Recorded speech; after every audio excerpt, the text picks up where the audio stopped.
I'm Jonathan Mast, and I'm here with Kimberly George, Senior Healthcare Advisor and Senior Vice President of Sedgwick. And Kimberly, this is a new role for you as a Senior Healthcare Advisor. Tell us a little bit about that, and also we're going to talk about the Affordable Care Act, which Dave North also shared in a recent video about his thoughts on how that's impacting Sedgwick and business. Well, it is a new role for Sedgwick, and thanks for having me and having the opportunity to speak a little bit about what the Senior Healthcare Advisor role means for Sedgwick, and hopefully the industry as we begin to not just dialogue, but create solutions in advance of the impact that the health reform will bring to us.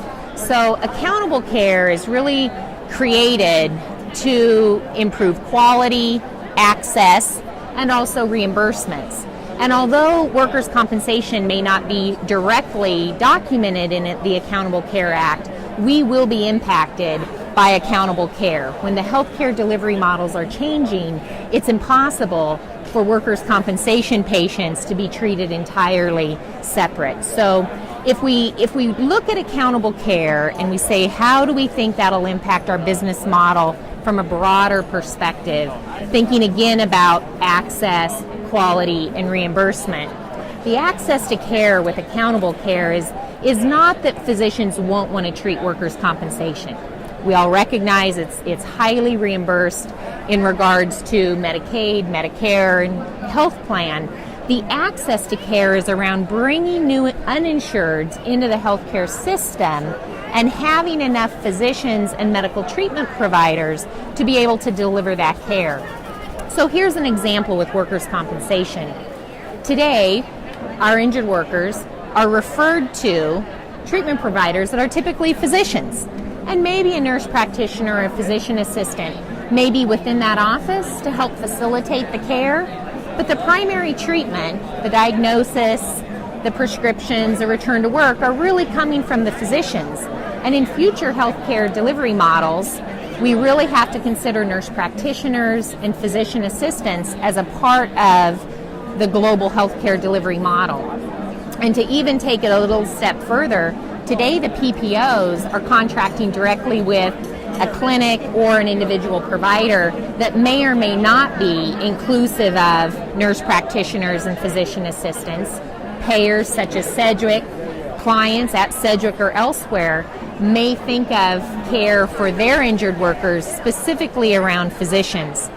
And if we do that in the future, it could potentially delay when appointments will take place, which could drive up some indemnity fees and return to work. So we need to think about the access to care around the healthcare delivery model of tomorrow to ensure all of our injured workers have timely, quality medical care. The other area that we're considering is consolidation. So it's very well known in the news and in the marketplace that hospitals, healthcare systems, and providers are consolidating. And although we often think of consolidation in any market as a driver of increased cost, when we think of healthcare, will consolidation in future state models focus on occupational medicine in a way that we've been able to try and help facilitate and drive in the past? Another area ties to reimbursement, and I think some of us have already moved down this path either in some states or in specific networks, and that's around accountable care organizations and the reimbursement rates for providers. Accountable care organizations are created to actually drive quality and also to streamline the healthcare within that specific accountable care organization. And it also impacts the reimbursement rates, so moving from fee-for-service to value-based healthcare. And as we think about workers' compensation, when I said some of us may already be doing this today, we may have fee-for-service with pay-for-performance contracts if we get certain quality scores from providers. They're very rare in our industry, though. Accountable care organizations and value-based medicine move much more into the space of pay-for-performance contracts. So when we think about the opportunities, potentially workers' compensation, Sedgwick, or existing networks create accountable care organizations, either for individual employers, for our companies, or hopefully for the industry. Kimberly, that's a lot of great information, but what are next steps that you're doing, especially in your new role with Sedgwick? Well, you know what's interesting? When I first took this role, I started talking with our clients as well as industry leaders and organizations to say, how are you planning for accountable care?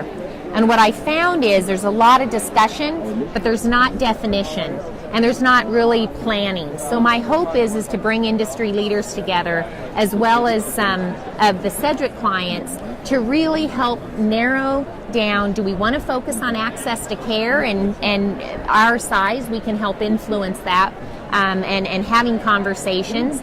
Also, to get a better interest around whether or not the PPOs and the networks plan to move into the accountable care space.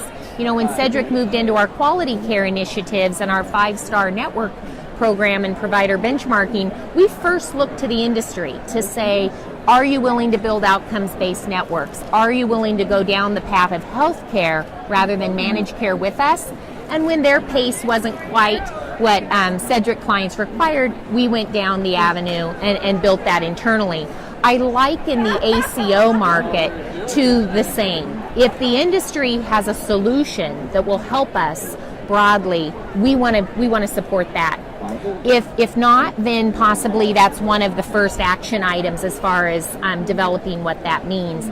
We wouldn't embark on that. I certainly wouldn't suggest that for our company or others without the opportunity to bring key stakeholders together and have that conversation. So that's one of the immediate and next steps. Address ACOs and the opportunity, as well as getting the conversation going. Right now, I'm not sure the conversation as a collective is taking place, and as the senior healthcare advisor, I hope to be able to generate the conversation and learn more about how other employers feel that it's impacting their businesses, and how the industry organizations within workers' compensation are planning for their companies as well. Right. Well, Kimberly, I know there's a white paper that we're releasing, and that can be accessed at sedgwick.com. And there'll be a lot more information in there. And of course, you can always contact Kimberly George. And as we move forward with the Affordable Care Act and Kimberly's new role, we look forward to seeing what happens with the Affordable Care Act. Great, thanks.